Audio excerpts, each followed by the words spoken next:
গোলাঘাট জিলাৰ বৰজান চাহ বাগিচাত অসম সাহিত্য সভাৰ সভাপতি ডক্টৰ বসন্ত কুমাৰ গোস্বামীক বিপুল আদৰণি চাহ জনগোষ্ঠী ৰাইজৰ।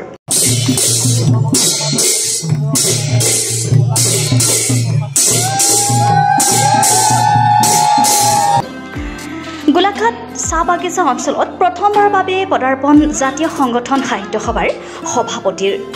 চাহ জনগোষ্ঠীয় ৰাইজৰ আদৰ সন্মান দেখি অভিভূত বিশিষ্ট সাহিত্যিক ভাষাবিদ গৱেষক পণ্ডিত ডক্টৰ গোস্বামী।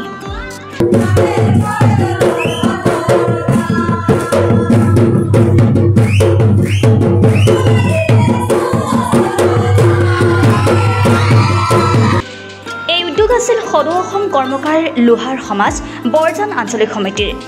চাহ জনগোষ্ঠীয় ৰাইজৰ গায়ন বায়নৰ দল ঝুমুৰ আদিৰে বিপুল আদৰণি।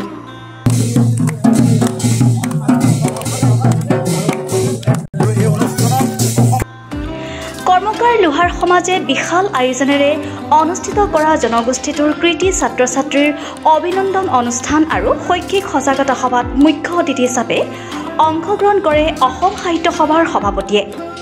উদযাপন সমিতিৰ সম্পাদক ৰাজীৱ কৰ্মকাৰ আৰু কাৰ্যকৰী সভাপতি নাৰায়ণ কৰ্মকাৰে পৰিচালনা কৰা গাম্ভীৰ্যপূৰ্ণ অনুষ্ঠান শুভ উদ্বোধন কৰে নুমলীগড় শোধনাগাৰৰ মুখ্য প্ৰবন্ধক ডক্টৰ কাজল শইকীয়াই।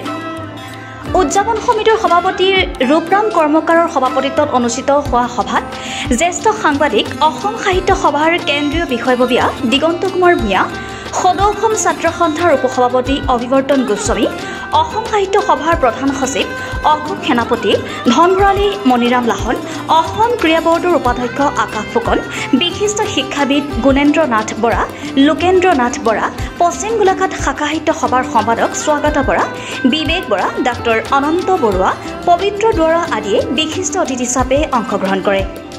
News desk report, reporter live Assam.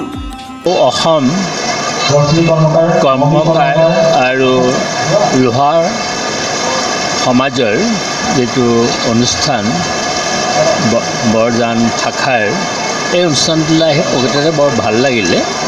কাৰণ ইমান ৰাইজৰ ইমান আগ্ৰহ, এইটো দুৱাৰৰ সন্মুখৰ পৰা যেনেকৈ আদৰি নিছে অসম সাহিত্য সভাৰ সভাপতিক, তাৰমানে মই ভাবোঁ যে এই যিটো আৱেগ, এই আৱেগিক ঐক্য আমাৰ মাজত সদায়ে থাকিব লাগিব। তেতিয়াহে আমাৰ অসমখনৰ মাজত যিটো সম্প্ৰীতি আৰু সমন্বয় সেইটো সদায় থাকিব। বহুত আঁচনি লৈছোঁ, বিভিন্ন ঠাইত শাখা খোলাৰ কথা ভাবিছোঁ মানে আৰম্ভ হৈছেই, আৰু আজীৱন সংখ্যাৰ পৰা বাঢ়িছোঁ। ঠিক তেনেকৈ জনগোষ্ঠীয় যিসকল লোক আছে তেওঁলোকে বাগানৰ সংস্কৃতিটো শিকিব, আৰু বাগানৰ যিসকল লোক আছে তেওঁলোকে অজনগোষ্ঠীয় বৰগীত, বিহু এনেকুৱা ধৰণৰ সংগীতবিলাক শিকিব। আৰু ইয়াততো শিকাবলৈ নায়েই, গোটেইখিনি মই দেখিলোঁ খোল বজাইছে, নাম গাইছে, আশীৰ্বাদ দিছে। ইয়াতকৈ আৰু কি লাগিছে সমন্বয়?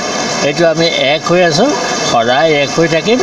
আৰু তাৰ কাৰণে আমি আৰু এটা কাম কৰিব খোজোঁ যে বাগানীয়া ভাষাটো আমাৰ ওচৰ পাজৰৰ মানুহক জানিব লাগে, আৰু তাৰ কাৰণে আমি ইতিমধ্যে ব্যৱস্থাটো কৰিছোঁ। 2 দিনতে আমাৰ খবৰ